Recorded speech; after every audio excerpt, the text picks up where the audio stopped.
Laurie Huston's News for the Heart is dedicated to helping you give a voice to your own soul. Our hearts have the power to free us from pain and the struggles that keep us from awakening to our true essence. Join Laurie now as we delve into our heart and soul to find the path that will open us to the possibilities and lead us to the life we love to live. And good afternoon. This is News for the Heart. And today, well, it's the beginning or second Tuesday of the month, and I have my awesome co-host Tracy McBurney with me. We've been doing a little bit of work before we started, so some of us might be tired. Hopefully not too tired. So besides the fact that we just came out of the solar eclipse that we are going to talk a little bit about, because that's kind of important, and I think a lot of people might be feeling the impact of it. And we're going to talk about some defense mechanisms. That should be interesting as well. So, Trace, welcome to the show. Thanks, Laurie. Oh boy, yeah, it's been an interesting couple of weeks. Oh, Okay, so let's just start with the eclipse. oh yeah. So here's a couple of things that I learned. I've never taken a formal astrology or even an informal astrology course, and I've always said for the longest time I'd like to do something with numerology. I'd like to do something with astrology at some point. And you're telling me about the site that you like, which is the astro.com site, because I asked you where you quickly went to get my birth chart so fast. This very cool piece of information that I heard from a girlfriend just last week. She said that Aries is, this eclipse is in Aries. And what she was able to say to me is the planet Mars is the connection to Aries. So she said what people can do, and you just really quickly did it for me through astro.com. That's no peg to them. Like, I don't know them, but you like them. Is For that charts, they're great. Yeah, so you very quickly showed yourself that chart, and you were able to tell me or remind me that my Aries, the Mars in my chart, is in the 5th house, which rules relationships. And you also said recreation, which made sense to me, because, and creativity. And so these are all the things, like having more fun in my life, and all these things are the things that have been great primary in my world. And so that's what this person was saying, is to look at your birth chart. If you know your birth date and the time you were born, you can get the chart from astro.com, and then see where the planet Mars is in your chart.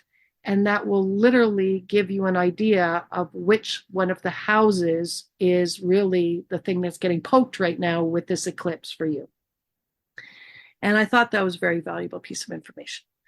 The other piece of information I thought I'd share today is not one that I had a conversation with any friend or colleague. It literally came in intuitively, and it came in as I was kind of channeling some information for a client, and it felt really, really good when it dropped in. So it really is this eclipse, and just to remind everybody that the energy, the magnetic energy of this eclipse is going to be felt for about another 10 days on the back end of what happened yesterday. So just to remind, 6 months. Oh, all right. Well, I heard the big time frame is 10 days. It wouldn't surprise It would be me. more stronger. It would be stronger, yes. So the idea of the inner world, like our inner world, is going to be changed through these 2 eclipses, and Mercury being retrograde as of April the 1st, which, reminding people, when Mercury goes retrograde, not only is communication sometimes compromised, but our inner child unhealed stuff can rise up to get some attention, and inner child behaviors can be flying around. So compassion is a pretty good thing to remember during any Mercury retrograde. So very powerful time. And it's about inner world. So what was channeled is this changeover of inner world. So the inner world of us, like your inner world, my inner world, are our own personal mind, emotional us. And everybody's is different. And some people may be very well aware of their inner world. They might be able to just say right out loud, I'm shy, I'm introverted, I'm quite doubtful, I'm a fearful person, I don't take big risks. When people are talking like that, they're really talking about their identity. They're talking about how they see themselves, what they're owning as themselves. And that speaks about their inner world. It speaks about how they think and feel within themselves, and what are the most common thinking, feeling creations that they have inside of themselves. Well, what was being channeled in is this is changing. And how it's changing is our own divine self, our own authentic higher self is rising now to come more into this space. And so we will come to know on a much more conscious level a higher potential within ourselves in our inner world. So it may be by the time we get on the outside of this eclipse, like 10 days from now, or maybe a little bit farther on than that, you might really start to recognize, wow, I'm not as doubtful as I used to be. Or you might start to kind of recognize, wow, you know, I spoke up. I spoke up at work. I never speak up at work. I spoke up at work. I did that so easily. I just said some things that might actually upset somebody. And it was okay for me to say that felt right to say right now. And I didn't feel guilty about that. I didn't feel guilty about it at all. It needed to be said. And it needed to be said right now. And this person just kind of going, wow, that's different. That's different, but it feels good. It feels good. It feels right. And it's almost like that person's then trying to kind of snatch kind of the guilt, but it's like you can't snatch it because it's not there. You can't snatch the doubt or the insecurity because it's just not there. But you can kind of remember that's the way it was, but it's just not there. And you're just going, wow. And so that's what I was being told. And it was very interesting. The channel piece was specifically to a female client. And what was being brought forward was that she was going through a difficult, challenging moment in her life, just as this first eclipse was coming to a head. And it was all purposeful to get her to a place where she could receive something that she'd never known, which was peace. Internal, inner peace,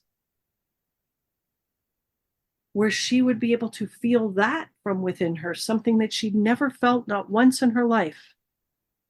And yet she was now going to be experiencing herself as a woman of 50 some odd years old who's actually feeling peaceful inside of herself.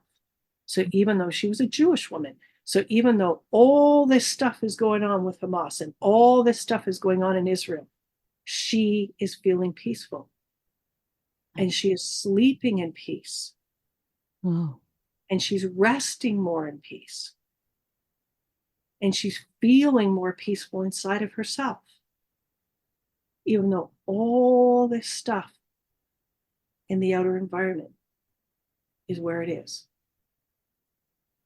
It was very interesting to channel that piece of information and to be told that that is one of the things that's happening for all of us, is a change in our inner world, which is a change in our identity. Right. And we don't get there. We don't get to a change in our identity without cooperation from gut brain. Gut brain is the portion of our brain. So the enteric brain, that's the fancy word for gut brain, is the portion of the brain. And this was one of the things that I learned in the M-braining book that you and I got involved with all those years ago. And so the primary function of that gut brain would be two things. It'd be survival, and it would also be a protection of identity. So how we have identified ourselves. So we are now starting to identify ourselves more from the light within ourselves and a little bit less from all of the verbiage, all of the programming, all of the cultural programming, all of the societal things, the friendship things. And it's like, no, we're starting to recognize there is a light identity within us. There's a light signature within us. And we're starting to get a taste or an understanding of what that is with no separation, with no need to do a prayer to kind of get ourselves balanced, to come down into a place, to purposely connect to this place within ourselves. It's like it's rising to just be with us, to be one with us. And this process is going to continue. Right. But that's, and it will just continue and continue. We'll call that an ascension process. And we're in an ascension cycle now. And there's nothing we're going to be able to do to stop that. So it's kind of what Bruce Lipton in his lovely course, the first 27 minutes of his first class, which was Inner Evolution on the Gaia platform. I think it's Gaia.com. And I was listening to the 27-minute class, and it was a beautiful class. He was talking about the caterpillar, and he was talking about, looking under a microscope at the caterpillar coming into the cocoon, and how the caterpillar in the cocoon, after it gets really greedy, eating all the leaves that it could possibly eat to give it all the energy it needed to make the cocoon and to be in that cocoon, to dissolve away, to then be created into something else. And it was Bruce Lipton that talked about that very idea of the caterpillar in the cocoon dissolving into goo, and all these cells and all this foundational caterpillar dissolving into goo, and you're just watching it under a microscope. And then he literally is talking about these new cells that are forming at the bottom of the cocoon. And where did they come from? And where did these new cells come from? And what are they building into? And he literally says, this is what's going on for humanity now. This is his description of the ascension cycle. And just to get that intuitive understanding of that changeover, that partial changeover of our inner self, it just felt like some of the caterpillar of us in consciousness and in mind thinking giving way to something building from those cells, rising up to join. And I liked also the feeling of seamlessness, the seamless changeover, where it's like the old way that we were is just dissolving away, like almost like a cloud just getting lesser and lesser and lesser until it's not there. Well, the truth of us just comes in, like gently just comes in to take the space. And what do they say? Nature abhors a vacuum. So it's like this is leaving. And this could not have happened if we had not been given some really cool work to our gut brain. Because this is a change in identity. And it's kind of a seamless change. So it just feels like there's a little bit of a mysticism that's happening right now in all of what's going on. Right. But this was delicious. It was like to maybe have people start to recognize, wow, my inner world is a little quieter. It's a little quieter. It's a little less critical of myself, a little less critical of everybody, a little less judgmental. And like my inner world has changed. I've changed. And the change was just so soft and so gentle and so seamless that I didn't even recognize that change was happening. And it feels so secure, and it feels so safe, and it feels so good that this isn't change. This is change. This isn't change. This isn't the change that I was programmed for. What kind of change is this? It's just seamless and delicious and beautiful and secure. And I feel held and yeah. A new change, a new way to change. I was doing prayers about this several months ago, recognizing, one of the reasons that most of us have such a problem with change is because of how change is programmed. Mm. And what if change could be easy? I didn't use the word seamless, but what if change could be seamless? Mm. What if it could be seamless? What if it could just feel safe? Safe and secure, seamless, delicious, effortless. Because that's what this felt like. The mysticism of this. So anyway, it's just to say this out loud and to just have people kind of be in the concept of that, and then just kind of engage with themselves. And because everybody knows themselves. They know how they think. They know what their habits are. They know what their good habits are, their poor habits are, their addiction. Like, people know. Right. And so for them to just take a check-in of their inner world and kind of go, how has it changed? How have I changed? And what have I changed into? More of me. More of the truth of me. That's what I've changed into. More of the truth of me. Yeah. From what I know of astrology, and I'm not by any means proficient, but the solar, because when we do a lot of our charts, when we look up our astrology for our horoscope for the day, it's the solar horoscope. It's just where our sun is. And the sun is all about personality. It's not necessarily that deep. The moon, so when we have a lunar eclipse, it's more about emotions. And again, depending on where it is. So Aries is all about leadership. They can sometimes be a little bit stubborn, not as much as a Taurus, but there's a little bit of overlap when they get so close together. But that's what it is. Like, if Mars, looking where Mars is in your chart, which house it is, but Mars is all either about anger or passion, and the two of them are so closely related that if we're not being consciously aware, it can highlight the fears or it can highlight the passion aspect. So I think the change that this is supposed to be a very illuminating year.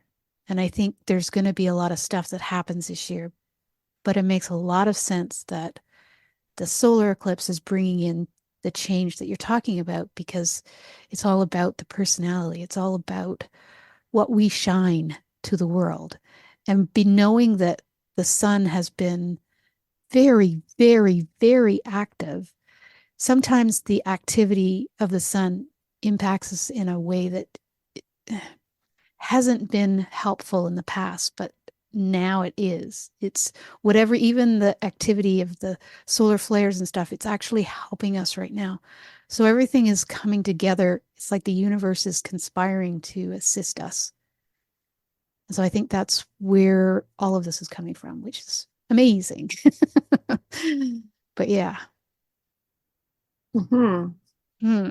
Yeah. So anyway, that was this. So this is what I'm paying some attention to right now. I'm paying attention to my inner world and paying attention to having conversations with several, really lovely people, my husband being one, my son being one, a couple of girlfriends. What changes have you seen, or are you recognizing your own inner world? What's just become easier to navigate? Or anyway, so it's just they make for some interesting conversations. Really do. Really do. Yeah. So now I actually got a chance to see the eclipse. So I literally did. Cody and I my husband, we got in the car and we started to drive, to the Hamilton, Burlington area, figuring, well, you know what, at least there might be a fighting chance. And we got to Hamilton and no go. It was just all clouds. So we were about, it was about 1:00, and we decided we were going to travel for another hour, and we were going to head to Brantford, and we're just going to take our chance, but we're going to head farther west and hope we're going to find some blue sky. And I was doing some prayers while we're traveling on the road. He's the driver. And I'm literally doing prayers, talking to the universe, saying, universe, this is what I really, really, really love to see is blue sky for 20 miles in all directions by the time I get to Brantford, and really love to see that from 2 o'clock until 4 o'clock in the afternoon at least. Thank you, universe. And so I was just saying, thank you to the universe. Thank you for that blue sky, 20 miles in all directions as I get to Brantford. And that's kind of exactly what happened. Is we were traveling into Brantford and we just started to see blue sky starting to form, clouds starting to leave, wisps of stuff starting to leave, more blue sky coming in. By the time we landed in Brantford, we were like in mostly blue sky. And we parked in a parking lot, ended up being almost right beside another gentleman who had a very professional kind of camera. And I went over to him and I said, if I gave you a little money, would you share some of your photos? And he was a lovely gentleman named Dragon. He said, oh, no, you don't have to give me any money. Just give me an email address. I'll send them to you when I get them. So I have some super cool photos. Now I've just got to figure out how to share them from Google. Maybe you can help me with that afterwards, because I have no idea. I mean, he sent it to me through the Google thing. But anyway, some beautiful ones with the pink dots. These, just stellar photos. And it was a wonderful experience. It was a wonderful experience. And I think I said to you before we came together on the show that I had a very interesting physiological thing happen that I can't really explain. So I did not feel any effects. I mean, I felt a heaviness over the last couple of days before this one, heaviness, problem sleeping. But this was interesting. As the moon comes to do its full total enclosing around the sun, and then you see the beautiful show of the beads and the pink and all the stuff that I'm going to show you by photograph. Then when the moon starts to venture out, that's when things got imbalancing for me. I literally felt like I was on a ship and I'd been on the ship for 5 days, and now I was coming off the ship and now I was trying to balance myself on the pavement. And this lasted for the whole time, like the next hour and 50 minutes, however long it took the moon to be completely gone from the sun. I was in this really crazy, it was affecting my ears, affecting portions of my brain. And then it just stopped.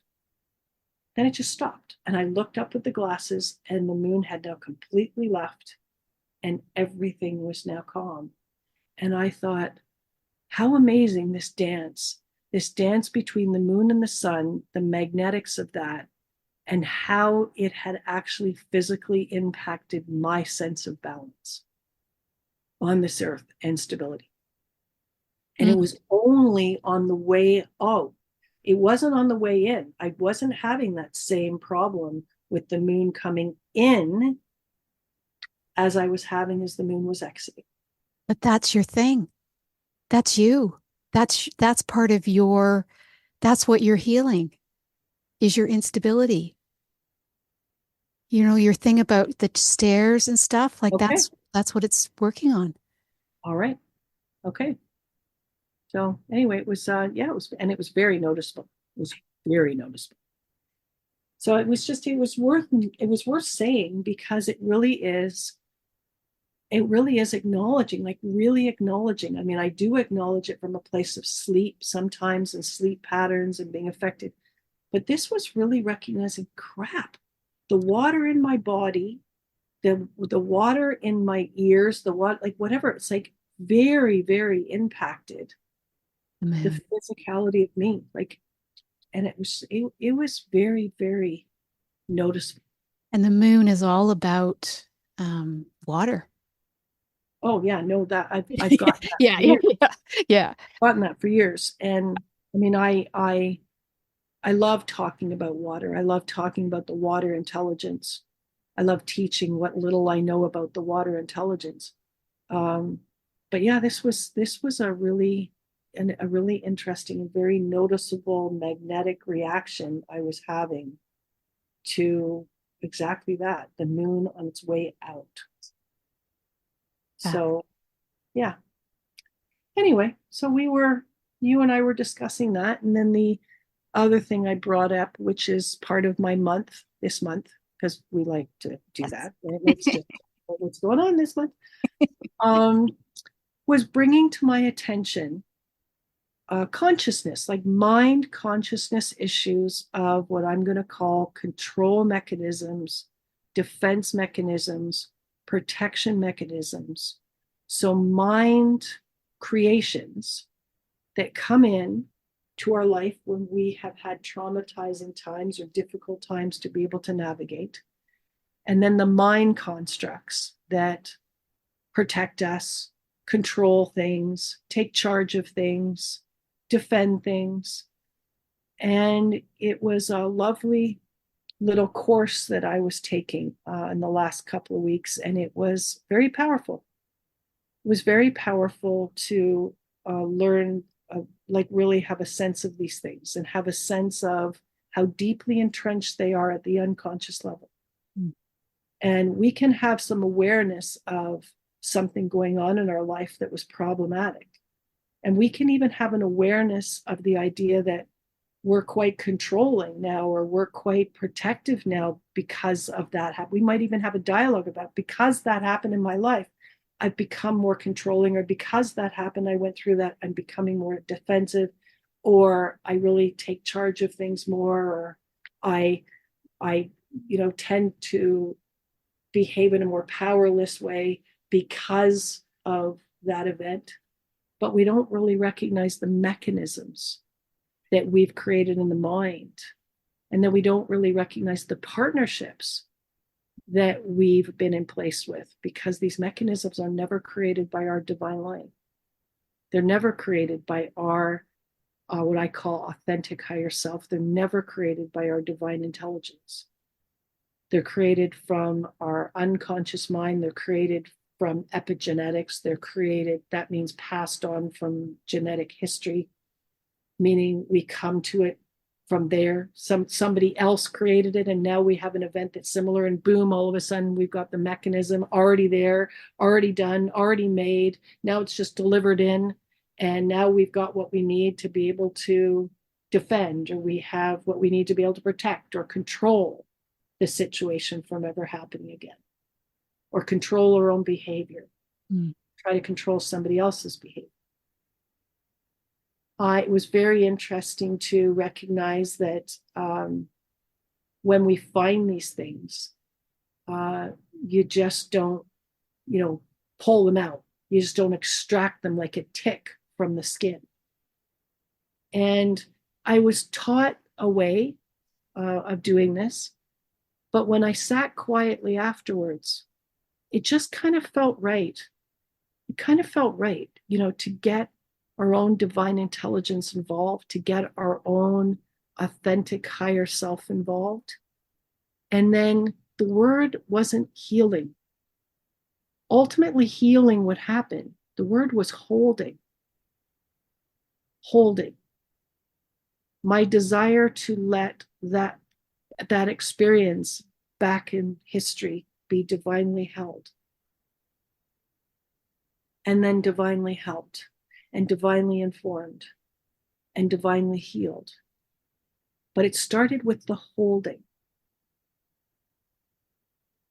And so to me, it's like, if you have that divine energy, that beautiful divine energy of the white light, the love, all of that beautiful information, and it's just there holding, hugging, securing, not suffocating, just securing like a beautiful blanket.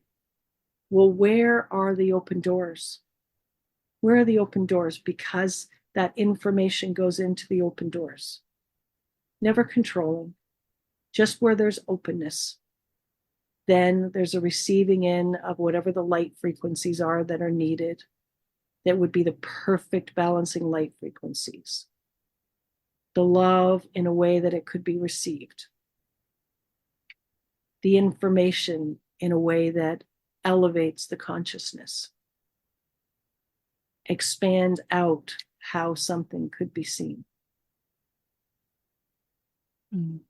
And all done so beautifully and deliciously just by that desire to say, yes, I choose to allow me to be held, divinely held.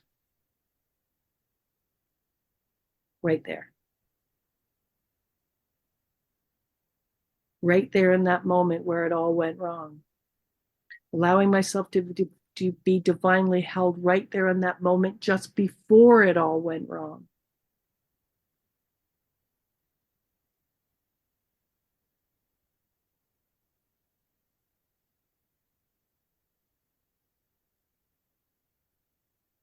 Because what would our story be? Everything was fine. Everything was okay before this happened. It's like, well, yeah, but was it?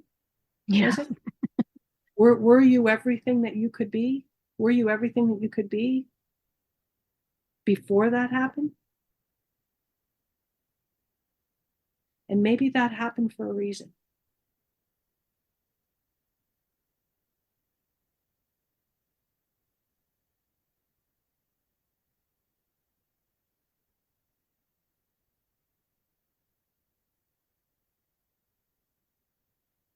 So we were talking before the show, and we brought up something for you, and we were doing exactly that. We were allowing you to be divinely held.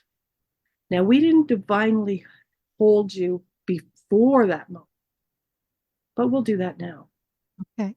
Allowing just with the intention that you be divinely held in the moments before that happened.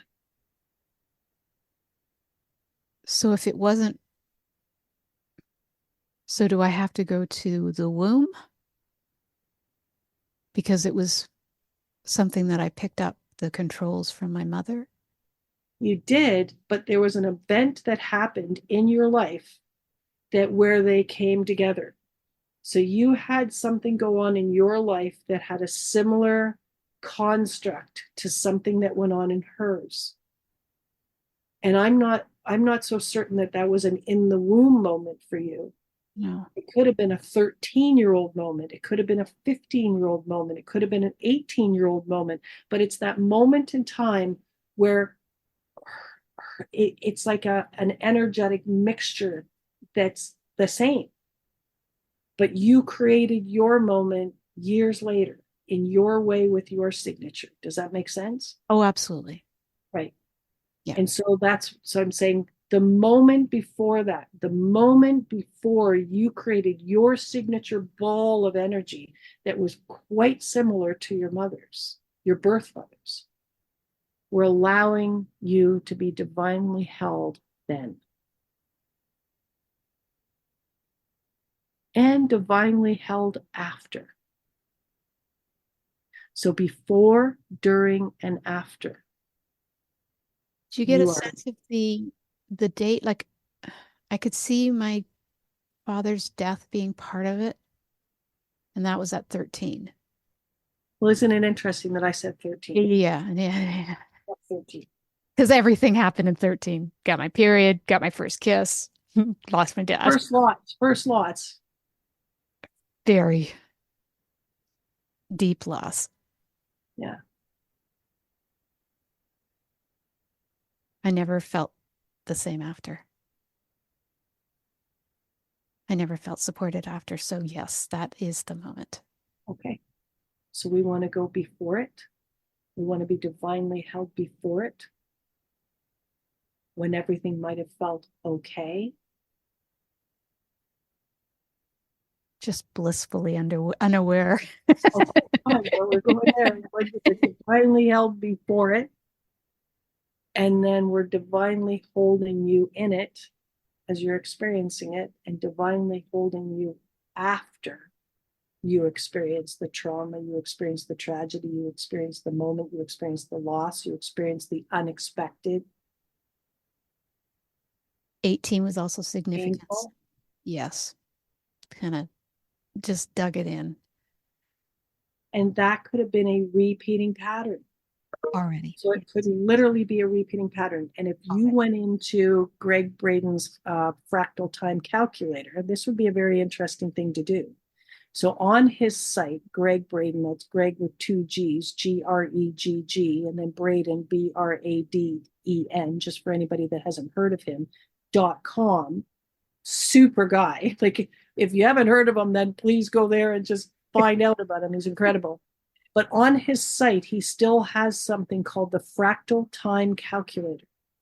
So you could literally put in the year of your 13th year, and you could push the button. So I believe if he's still doing it the way he did it previously at the beginning when he created it in 2010, he had 3 modes.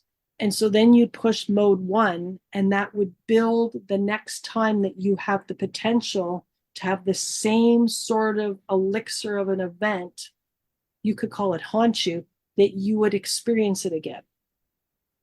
And he wanted to create that whole fractal time calculator before 2012 because everybody was so upset about what was going to go on in 2012. And he put out a book in 2010 called Fractal Time. Oh. And that book was really teaching us about these fractal time patterns, these repeating patterns in personal history, but also in history of the world, also in history of countries. Really, really amazing book. And he put it out in 2010 because he wanted people to really get the news bite that 2012 was kind of a benign year. There was a lot of shit potentially having to be able to be picked up in 2011 if we weren't better managing the magnetics of the planet. Mm. So this was the first time that he really puts fractal time in our world as repeating cycles.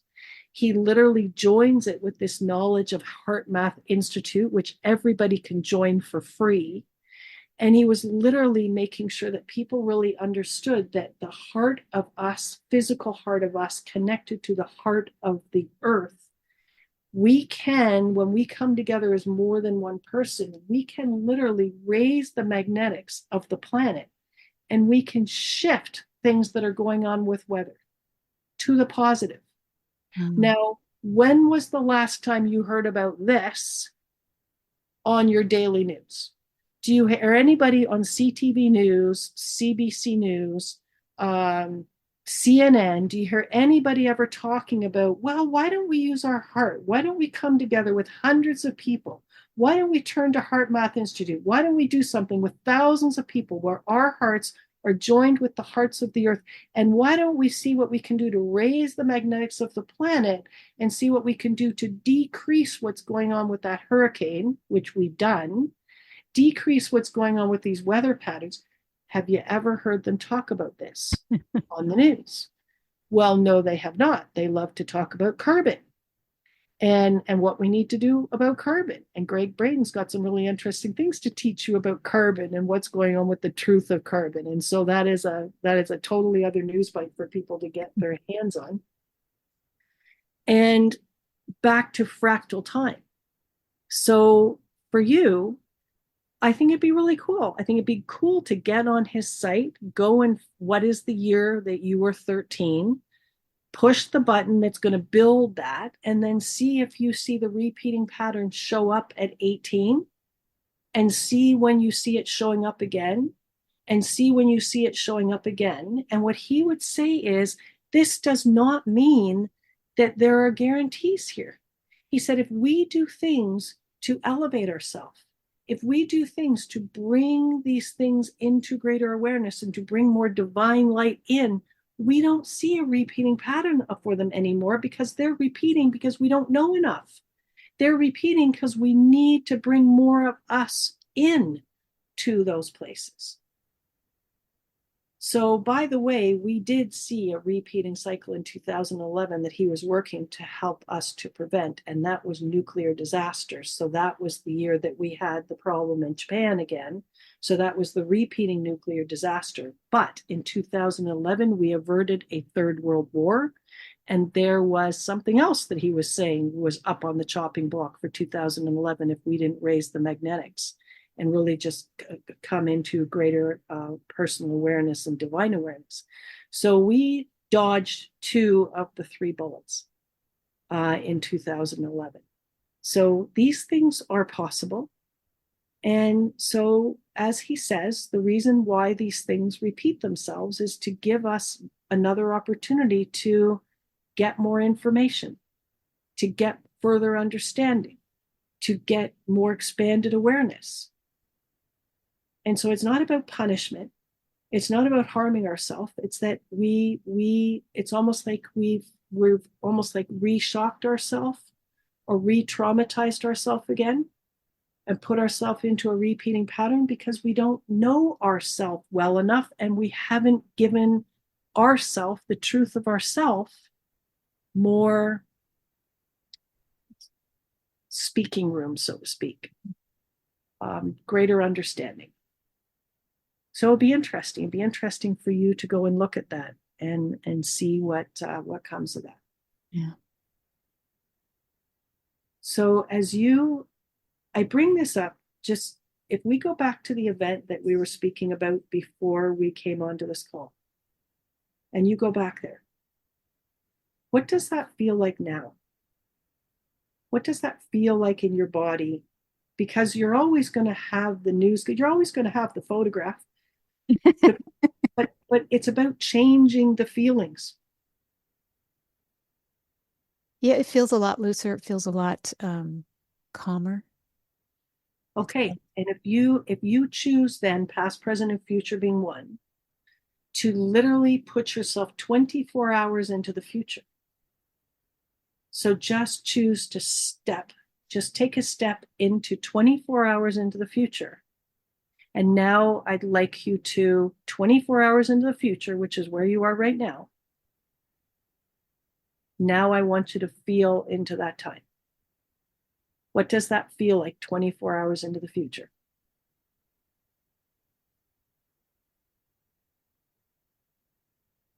I'm getting something in my back, which is a common place where the energy kind of gets stuck. So Okay. feel something there. Okay. And what does that feel like 72 hours into the future? Oh, that pain is gone. Aha. And what does that feel like? So the pain's gone. What does it feel like in the body? 72 hours in the future, after you've let that divine hold you for all of this time, and hold that event and hold it before it and hold it after it. And what does that feel like? 72 hours in the future. It's a lot more open. And now we're going 1 week into the future. We're hopping 1 week into the future.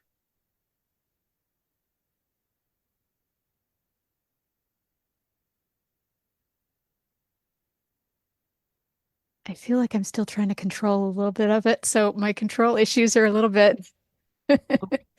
So, but it's interesting. So then maybe there's a control mechanism that's just popped up. Right. So let's allow that to be divinely held.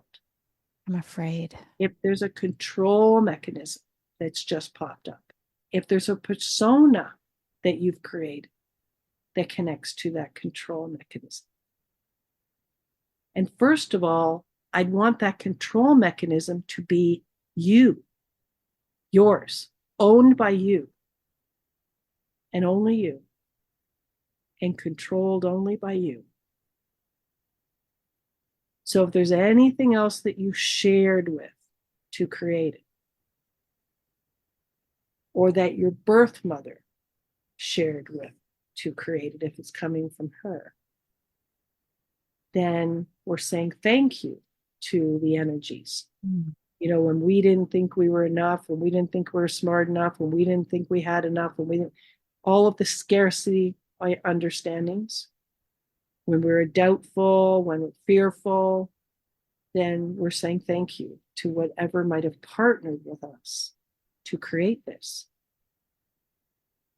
But we're taking full ownership.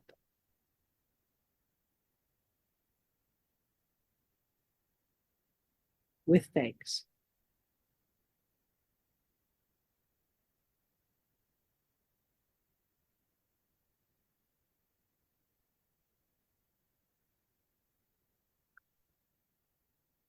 And we're releasing those energies from service. Mm. with our thanks and without prejudice. Job well done.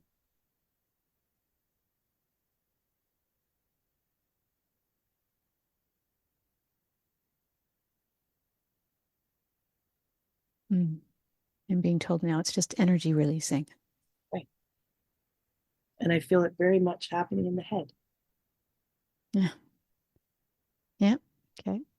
I wasn't focusing there, but yes. Okay. Feels right.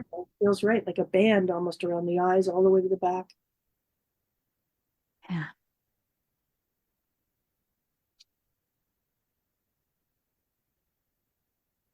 So not only was I not being heard, I also wasn't being seen. Right. Wasn't that interesting? And wasn't that just what we were talking about? You were in this dynamic of, Yes. you just kept not being heard of. You're not hearing, you're not hearing, you're not listening. Yes. And yeah, it was just like, and how many times do we say that out loud before we recognize there's only one person in the room? And I'm talking to myself.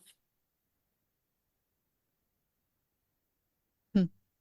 And I need to stop and heal something and allow something to be repatterned, allow something to be held.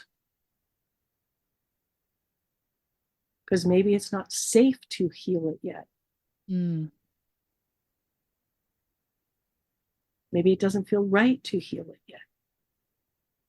Maybe healing doesn't even seem like a thing. But holding, sure. Holding, yeah, holding. I'll say yes to holding. Yes.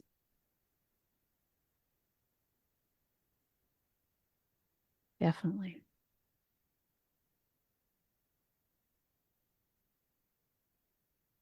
Yeah. Wow. And it was interesting because as you were telling me the story um, of the students that weren't listening but I was getting drained. I said that to you. I was like, I don't know what's going on. I don't know what you're enduring, but even just hearing the story, I feel like things are draining me. Yeah. So it could then be the entities and the things that you were creating with that were controlling and dealing with this, and I was susceptible to that. But it's like, yeah. Yeah.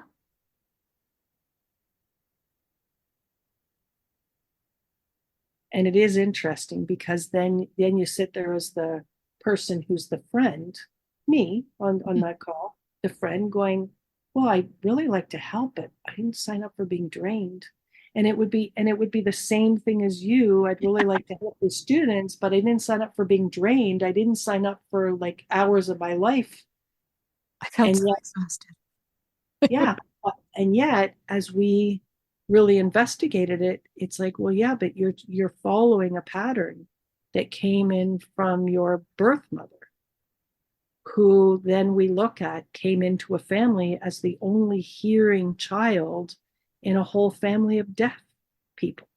Not just the family. She was in an entire school Cool. that they But ran. it started with a family and Yes. then it landed in a school, right? So first her world, her little world of the family, everyone's deaf. Then her world got bigger in the school and everybody's deaf. Yeah. And we were talking about just the endless service, like just life being about just service, and that's it, just service, just duty, obligation, service, others. Yeah. And no space. It felt like no space, no space to think about what would make me happy, no space to think about what would be my life. It's like, it's almost like this isn't my life. Right. Yeah. Yeah. Yeah. So it was interesting. It was interesting for you to say that you felt drained. Yeah. I mean, I think it's more interesting that you felt the drain of my drain. But Yeah. yeah. Yeah. But I think it's all about all of it. Right. Right. I felt whatever was going on in the dynamic of you and the students, but I also felt the control mechanism. I felt the control mechanism that was playing out. Yeah. Yeah. And the fact that it wasn't all created by you, and it wasn't all created by your birth mother. it's an interesting thing to talk about. It's like these mind constructs that aren't even just our mind. It's our mind then in some sort of a partnership with entities, extraterrestrial, whatever it is. And so it's like we think we're in charge. We think we're in control of that. Yeah. Until we take control back. Until we recognize, no, this is my defense mechanism. And I need to own it. And then I need to surrender. But first I need to own it, and then I need to thank anything that helped to create it. Right. Ho'oponopono. Yeah, good thought.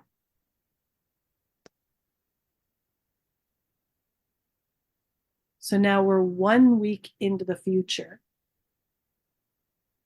So how does that feel 1 week into the future now? Now it feels lighter. So there was definitely a part of me that was still trying to control it. Yeah. Yeah. That'll be interesting to see how that changes things with regard to the students. It's gonna be interesting to see how it changes your even wanting to continue to do something like this with the students, or is it kind of like, no, I'm kind of done with that. I created it to kind of heal something, and it never really healed anything. Yeah. But it did get you to this place where then we could stop and get it held. Right. Which is perfect. That's what we needed. Yeah. It's amazing how it all works together, isn't it? Yeah. Yeah, and get your birth mother held. Because who knows where she is as a soul. I mean, we make the assumptions that everybody, dies, passes away, moves to a next step, but that's not necessarily the truth. Right? So it's lovely to just kind of recognize, okay, it goes back that far, then I want that person's soul divinely held. Absolutely. And maybe they don't need that. And if they don't need that, they'll just be amused by this. I just the thanks for the divine holding today. But maybe they did need it, or maybe a soul fragment needed it. Yeah. Because everything's ascending, including souls that have passed on. Everything's ascending. Everything's part of this ascension cycle now. Beautiful. Yeah, I like this. Feels much lighter now. Wow.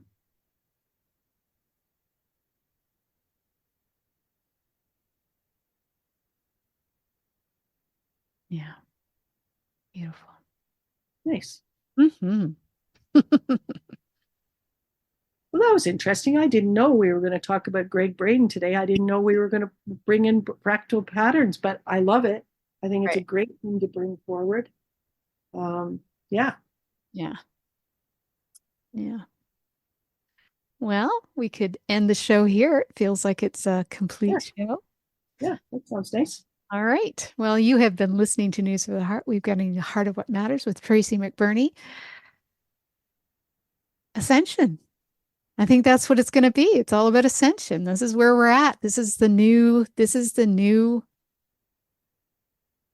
ascension. It was supposed to come in 2020, I believe. I believe that some things came to block that from happening, and now it's now. Oh, it's worth saying before we close off that sometimes what's happening for people when they're saying, I'm sick or I'm feeling unwell, they're not sick at all. Their immune system's fine. They're literally having detoxification effects from ascension cycle. So things are detoxing out and toxins are lifting, removing viruses, all that stuff. And really, so they're not feeling so well because things are moving quickly and maybe sometimes too quickly for them. And so then people mistake it because they never had this idea of an ascension cycle Right. issue. So they think it's all immunity when the immune system's fine. Hmm. And they're not really sick. They're just letting go of old virus and things from the system, and it passes very quickly. There you go, because that's very important. Because I think there's a lot of people that are going to experience that in the next 10 days. Yes, 10 days, I think, will be the PowerPoint of it. All right. Well, we'll be back next month. Thanks, Tracy. Yeah. Yeah. Bye.